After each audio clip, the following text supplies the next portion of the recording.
का nवां पद निम्न प्रकार परिभाषित है, इसके प्रथम 4 पद निकालना है आपको।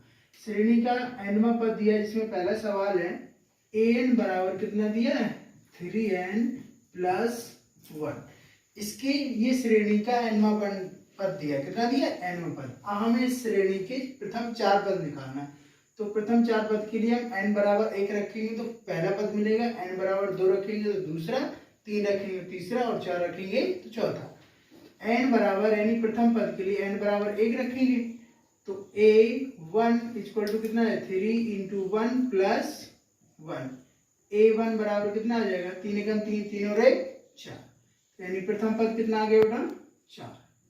इसी प्रकार द्वितीय पद के लिए n बराबर कितना रखेंगे 2, कितना आ जाएगा a2 बराबर 3 इंटू 2 प्लस 1, 3 दूना 6, 6 और 1 7, ये दूसरा पद 7 आ गया। तीसरे पद के लिए n बराबर कितना रखेंगे 3, तो यहाँ आ जाएगा a3 equal to 3 into 3 plus 1, 3 को 9, 9 और 1 10। तीसरा पद कितना आ जाएगा 10। a3 की वैल्यू कितनी आ गई 10। a2 की कितनी आई थी बेटा 7, a2 कितनी आ गई थी 7, यानी दूसरा पद 7 आया था। इसी प्रकार तीसरा पद 10 आ गया। चौथे पद के लिए n बराबर 4 रखेंगे तो a4 बराबर 3 इंटू 4 प्लस 1, 3 4 जा 12, 12 और 1 कितना हो जाएगा 13। a4 की वैल्यू कितनी हो जाएगी 30। ये आपकी श्रेणी के प्रथम पद, द्वितीय पद, तृतीय पद और 4 श्रेणी के 4 पद पूछे गए थे, 4 पद आ चुके। इसमें 4 सवाल और दिए गए हैं, सेम इसी प्रकार हैं। आप क्वेश्चन लग जाएंगे कि नहीं लग जाएंगे। अब क्वेश्चन नंबर दूसरा है। क्वेश्चन नंबर दूसरा कह रहा है किसी अनुक्रम का nवां पद, किसी श्रेणी का अनुक्रम का nवां पद कितना दिया है tn बराबर, nवां पद tn बराबर होता है, tn की वैल्यू दी है 3n माइनस 7। तो इस श्रेणी का कौन सा टर्म्स निकालना है 20वां पद निकालना। कौन सा पद निकालना है 20वां, यानी n बराबर कौन सा पद निकालना है 20वां पद। n की वैल्यू कितनी होगी 20, तो इसमें रख देंगे 20, तो t20 हो जाएगा कि नहीं बेटा। यहाँ पे रखो 3 इंटू 20 माइनस 7, 3 दूना 6, 60 हो जाएगा माइनस 7, तो कितना आ जाएगा 53, t20। यानी श्रेणी का 20वां पद कौन सा होगा, श्रेणी का 20वां पद कौन सा रहेगा 53 रहेगा। कितना रहेगा बेटा 53, ये इसका उत्तर हो जाएगा। अब सवाल नंबर 3 है कुछ अनुक्रम निम्न प्रकार परिभाषित है, इनके प्रथम 4 पद निकालिए। तो आपको दिया गया a1 बराबर a2 बराबर 2 और श्रेणी का nवां पद दिया है an बराबर an माइनस 1 और माइनस 1, n की वैल्यू n ग्रेटर देन 2, यानी n का मान 2 से बड़ा लेना है। कितना लेना है 2 से बड़ा लेना है। तो आप यहाँ पे रखिए, जैसे n का वैल्यू 2 से बड़ा क्या क्या क्या हो सकता है, n नेचुरल नंबर है और n की वैल्यू क्या लेना है 2 से बड़ी लेनी, ये बड़े का निशान है। तो 2 से बड़ा 3 4 5 डॉट डॉट डॉट आप ले सकते कोई भी संख्या। तो यहाँ पे हमने कौन सा पद निकालना है, इसके प्रथम 4 पद निकालना है। कौन से पद निकालने, प्रथम 4 पद। पहला पद पता है, दूसरा पद पता है, तीसरा पद नहीं मालूम है। तो तीसरा पद के लिए हम n बराबर क्या रखेंगे 3, कितने रखेंगे 3, इसमें रखो।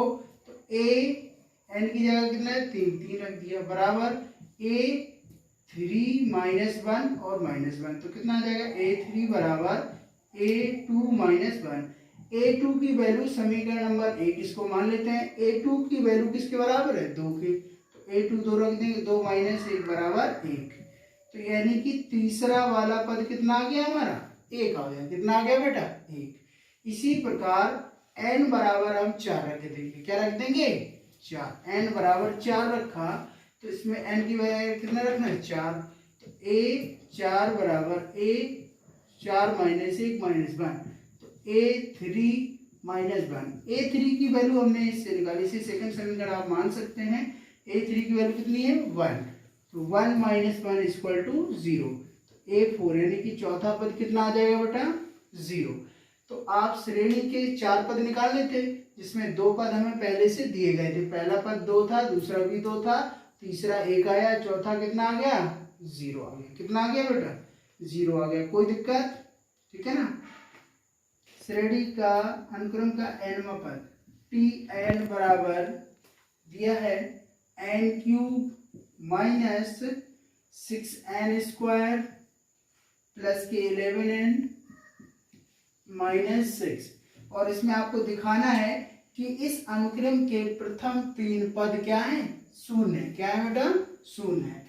यानी ये श्रेणी का nवां पद दिया है और आपको बताना है कि इसके प्रथम 3 पद, इसके प्रथम 3 पद का मतलब है पहला पद, दूसरा पद और तीसरा पद तीनों शून्य है। क्या है शून्य है।